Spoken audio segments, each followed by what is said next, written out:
Hi everyone, today we will talk about how to fix or how to solve TikTok the date of birth.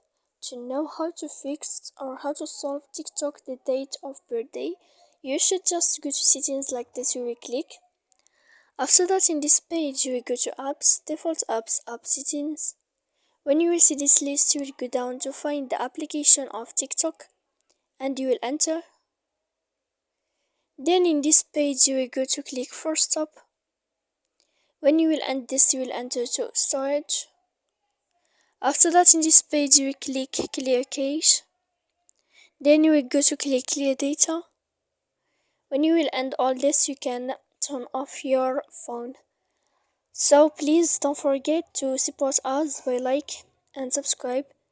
See you next time in another video.